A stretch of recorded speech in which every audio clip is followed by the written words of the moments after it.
Hello everyone and welcome back to Project Entity. We finally got here. The long-awaited and highly anticipated demon video has arrived to your screen. Now, I swear to God, this video is cursed. I have recorded it 4 times.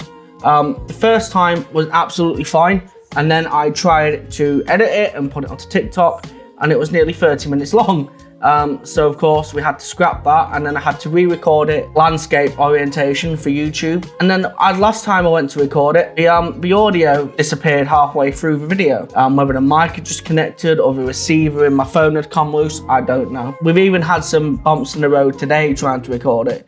But we're finally here and it's about time. And the other reason I think this video is cursed is because it turns out 83% of you watching this video right now are not subscribed. What's that about? No wonder this video is cursed. Most of our viewers aren't even our subscribers. So if you're not already, go hit that subscribe button. It's well worth your time, well worth the effort. And also smash the like button. It helps us out an awful lot. All of that is free to you and takes no time or effort at all. It helps this channel and helps me and Caleb massively. So if you can go and hit subscribe and smash that like button, we'd very much appreciate it.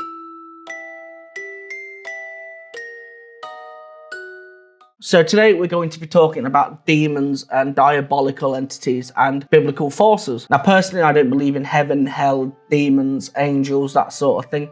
I'm not a religious person and neither is Caleb. Our belief is that you can't have dark without light, all right? You can't have demons and the devil without heaven and its angels, and we don't believe in God and heaven and angels. But lots of people do, all right? Religion and faith is a very, very massive thing, and without faith, humanity would struggle. We would, all right? Even people who don't believe in religion, like myself, like Caleb, we must have faith in something. So let's just stop the talking. We finally got here. Let's get to the video. Now, when people hear the word demon, they often picture hell, Satan, religious imagery, the divine. All right, but that association isn't universal. In fact, the Christian principles of heaven and hell aren't actually where the concept of demons began. Historically, what we now call demons were simply described as entities or spirits. And the word demon itself actually comes from the ancient Greek word daemon, which just means spirit. That's it. Modern humanity is given that evil association to the word. Its true translation from daemon just means spirit or entity. And while we're on that subject, across many cultures, spirits and entities that we now call demons aren't always malicious, all right? Not always malevolent or evil. Some were harmful, yes, but most of them were protective or even neutral, all right? Just didn't give a damn. The idea of demons as a purely malevolent entity begins to develop much later on, like I've just said. All right, before the whole heaven and hell thing, because Christianity in itself is actually quite a new religion. It's only a couple of 1,000 years old. And the idea that demons and heaven and hell and all of that is evil is actually mostly shaped by organized religions, such as Christianity. And much like many companies, for example, have a political narrative or political goal, it's the same with Christianity, all right? There's a really, really good quote from the Satanic Bible, believe it or not. And this quote says, "Satan has been the best friend the church has ever had, as he has kept them in business all this time."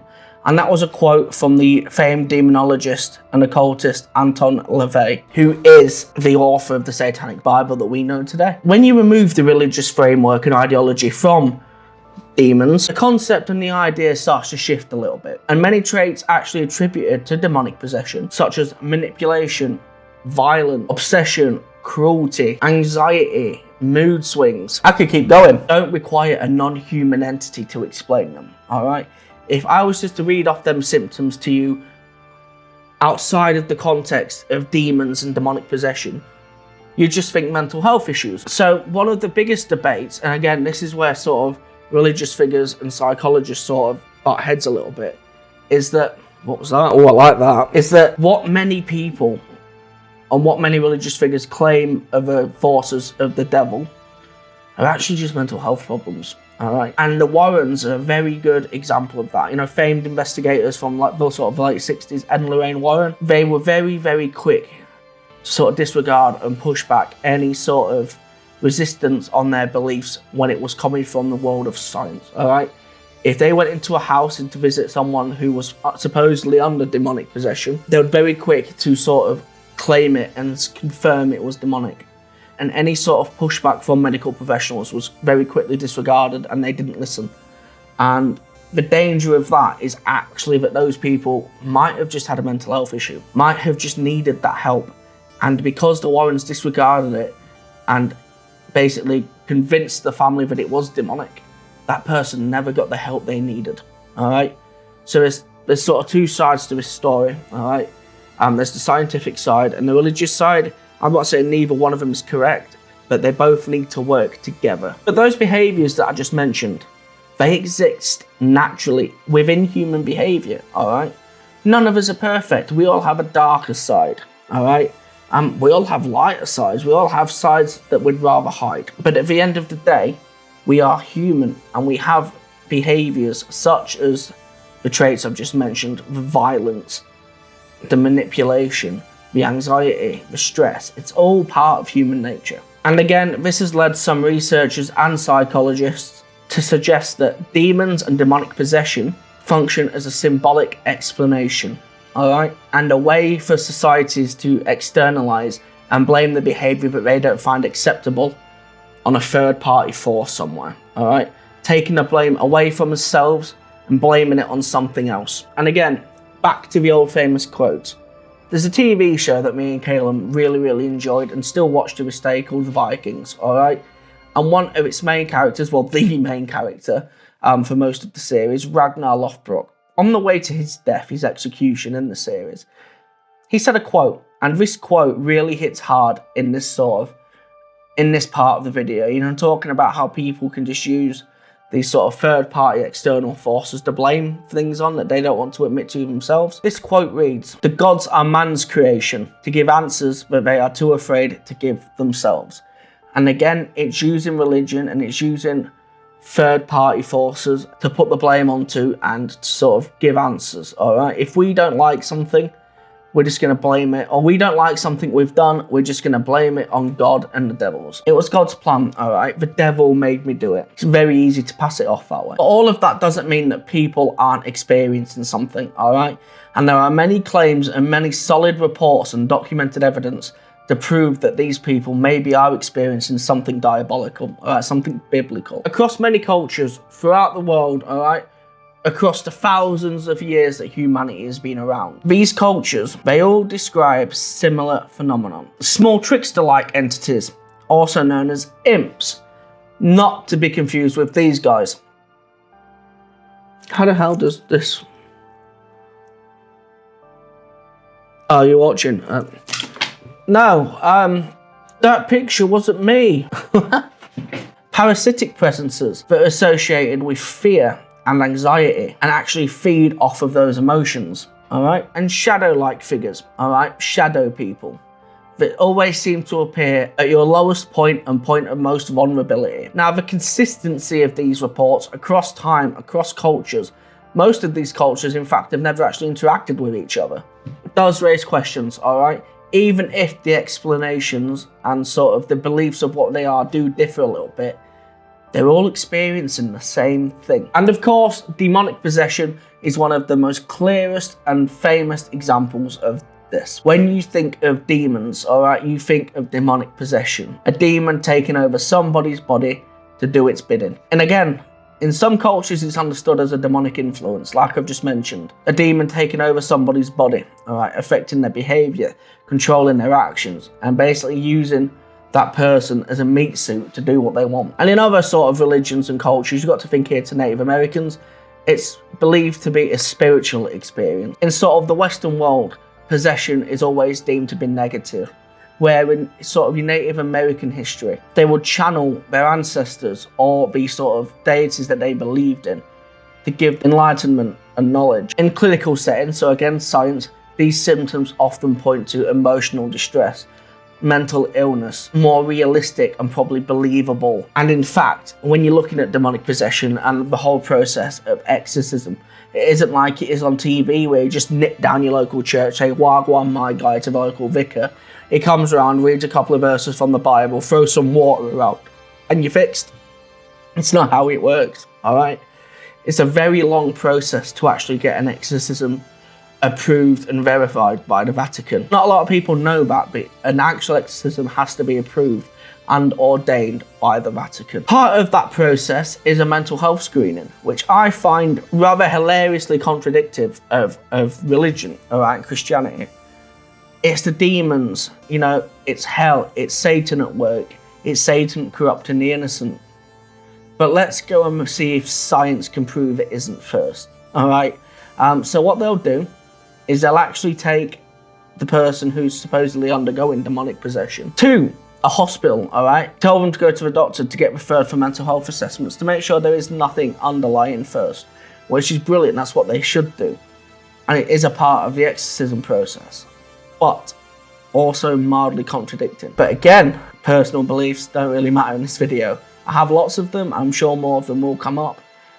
But for now, let's just stick to facts, shall we? Now, when you look at popular culture, all right, pop culture for my little youths out there who don't know what popular culture is, all right? It's just pop culture, yeah? Got it? We're on board? Cool.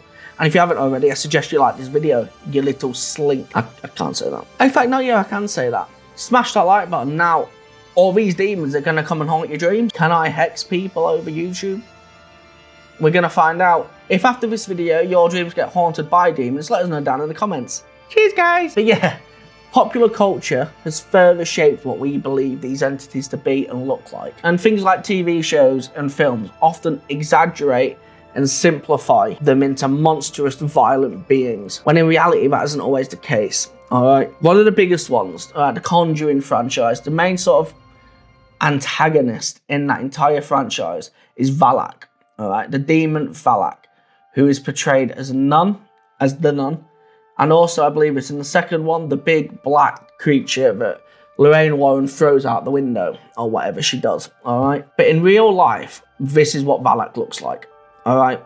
Not the big scary demon or nun-looking figure that we're shown in the films. And this portrayal of demons doesn't create fear, it just gives fear a recognisable form. So the question isn't whether demons exist, it's whether they do in fact represent an external biblical entity, an internal process such as mental health, or something that hasn't fully been explained by science or religion yet. And that question remains open. But what I will say, and this is the one sort of strong opinion that I will portray across in this video, is that if in the eyes of Catholicism and Christianity, money is the root of all evil, then why do the churches beg for it so much? I'll leave that one with you. You know, a bit of food for thought, if you like. Brain food! I think I'm possessed. We all love a good ghost story, alright? And a good story about demonic possession. I am a sucker for them. I absolutely love it. As sort of eccentric as like such programs like Ghost Adventures have got, for example, I still enjoy watching them, alright? It is good for entertainment. And again, this is where the whole idea of Ouija board being evil comes from. Movies and cinema and Hollywood. But they're good for entertainment. They're good fun to watch in a really sick way. I quite enjoy it. And if there's an episode of like a ghost hunting channel on TV that is about a demonic possession, a demonic haunting, sign your boy up. Yeah, I don't believe in it, but it makes fucking good TV. To end this video, I'm going to give you a little bit of a ghost story, alright? And it's one that you all know, but I'm going to give you the truth behind it. 2 for 1 in this video, check that out. And of course, the ghost story I'm going to tell you is one of the most defining, recorded and famous cases of demonic possession ever. Alright, not even just in recent history, ever. And that is of course the case of Roland Doe, also known as the case that inspired the film The Exorcist.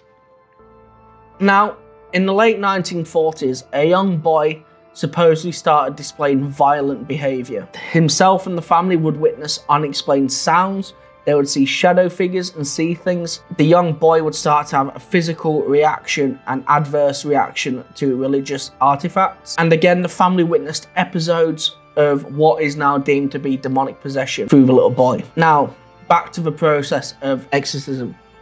Members of the clergy, medical practitioners, and family members all got involved in this case. It wasn't as cut and dry as it seems in the film, and yes, whilst in the film, young Reagan does get sent to the hospital and does have tests sort of done on her. It was a lot longer of a process in real life, and it wasn't just as cut and dry as that. But they all witnessed the same events. Sometimes they would explain them differently. So, for example, the medical professionals would deem them as being a medical issue, whereas of course the clergy would claiming that they were demonic. But the medical professionals never actually found anything wrong with young Roland. They couldn't find any signs of mental illness, any signs of physical illness, nothing. He was in perfect health, apart from being a little bit malnourished and you know, some bruises and stuff, because at this point he'd not eaten or drunk for weeks, and of course all the thrashing and all of the stuff that was happening, of course, causing those physical injuries. They couldn't find signs of illness or mental illness, which leaves the question open again. All of these experiences were documented, all right? They had very well-known and reputable physicists visit, one of which actually witnessed a desk or a lamp, one of the two, levitate at Roland's bedside, all right, and couldn't explain it. How could you? If you were to see something start floating in midair, you can't explain that. And like I mentioned earlier, this is the case that later inspired the film The Exorcist, and it is the case that ultimately shaped what modern humans define and imagine demonic possession to be. And ironically, it's the same film that gave the Ouija boards a negative reputation, all right? Such an infamous and dangerous name. All because of this one film. How crazy is that? The influence that films and Hollywood have over the beliefs of the masses is absolutely crazy. And again, it's a completely different example, I know, but Santa Claus, Christmas, red and white, you know, big jolly fat man that flies through the sky, getting towed by horses with big horns. That is how everybody across the world views Santa and Christmas. But it's created by that form of Santa and Christmas was created by Coca-Cola. When you go back before the existence of Coke, you know, Kris Kringle, Saint Nick, a lot of it was green or brown. You know, these were people that were, and in fact some of them were proven to be real, I believe. Correct me if I'm wrong down in the comments, but these people were proven to be actual people who would just gift good kids things like fruit or sweet items and give the naughty kids or the misbehaving kids coal. They were just nice people but became legend. And then Coca-Cola came along, turned him into a jolly fat man wearing a red and white furry suit, linking that back to the GIMP example, lol, and then shaped how everybody across the world views Christmas and Santa. It's the same with the Exorcist film, all right? If it wasn't for that film, how we viewed the demonic and demonic possession and evil would probably look very, very different. There might not even be this fear of demons, all right? Because it was films like The Exorcist that gave us that fear. But I think what would be better than asking what really happened during that period of 6 months, because again, that's how long this exorcism took. 6 months, not a couple of days like in the film. The more interesting question might be, what do you believe the demonic actually is? Is it an external biblical entity? Is it mental health and illness? Is it a psychological phenomenon? Is it just a symbolic representation? Or is it something completely different? Who knows? And the final question I'm going to ask is, where do you think the line is between belief, experience, and explanation? Wow, we got there in the end. This video is finally out. I hope you found it interesting. The demonic possession, these biblical forces, it is a subject that really interests me personally, all right? Yes, I am not religious, and I'm not here contradicting myself, all right? Before you start wrecking me in the comments, but you said you weren't religious, now you're saying you're lucky, shut the fuck up. I just find it interesting, all right? And again, plays back to psychology. A lot in the paranormal is all about psychology. The mindset of the person in that event, in that experience. If you didn't know anything about, I mean, look at a baby, for example. Really weird example, I know, but look at a baby, for example. If you put a baby in a room full of knives, all right, this is getting dark, full of knives, that baby will go and play with those knives because they have no inherent fear of them, because they don't know what they are. It's the same with us as adults. Of course, if you're playing with knives, I would question your sanity a little bit, says a person who plays with knives. But anyway, we digress, all right? It's all about psychology and mindset. My nan's house, just over there, just across the alleyway over there, all right? Behind this window that I'm sat at. Grew up in that house. When we weren't living in Australia, we grew up in that house. Spent a lot of time in the house, still do. Some of my children are over there now. And we've always believed that house is haunted. We've always had experiences in that house. But it doesn't worry me. We go in there constantly. I've been in there on my own loads, slept in there on my own loads. No issues whatsoever. And then one night I decided, when my nan went away to see my auntie in London, to go over there and get some kit out and investigate. And because I was over there with the intention and the mindset of looking for the paranormal, I was nervous, I didn't want to move, I didn't want to turn the lights off, I didn't want to go upstairs on my own. Something I'd done for years and years and years. And it's just because that I was there with the mindset of finding the paranormal and looking to experience what we believe was in the house. And it's the same with the demonic. It's all about mindset and psychology. But I'm not going to keep ranting on about it. It's just, again, food for thought. I hope you enjoyed this video. It is a solo venture of mine. Like I say, it was destined for TikTok. However, the gods, lol, didn't want that. So it's now on YouTube. If you haven't already, please do hit that subscribe button. If you've stayed this long in the video and you've enjoyed it, please hit the subscribe button. If you stayed this long in the video and didn't enjoy it, still hit the subscribe button. You must have got something from it because you're still here. Now, we have lots of interesting and exciting videos coming for this YouTube channel. Yeah, we've been a little bit lacking in sort of getting the videos out. We wanted a video every week. I believe it's been 3 or 4 weeks since our last video. Sorry, guys. But there was lots coming. We are going in a few days to investigate the priest's cottage. Now, we do have a video that we did from the priest's cottage on our channel. However, it was quite a short, quick investigation. Alright. This time we're going there and we're staying for a lot longer and we're investigating a lot more, and it's going to be a much better and in detailed video. Alright, so that is on Monday. The following week, we are heading off to Ashwell Prison and we're going to be investigating our first prison for this channel. We have recently just been and investigated Harrogate's most haunted bar, Hales Bar, which actually turns out to be Caleb's place of employment, which I find hilarious. And he got the job there without sort of knowing at first, which again, was it God's plan? Or was it just coincidence? And that video will be out in the coming days. And we have another cooking video coming out, a cooking challenge video. So there's lots coming, absolutely lots coming. So it's worth a subscribe. And again, I hope you've enjoyed this video. We will see you on another video very, very soon. And as always, stay spooky.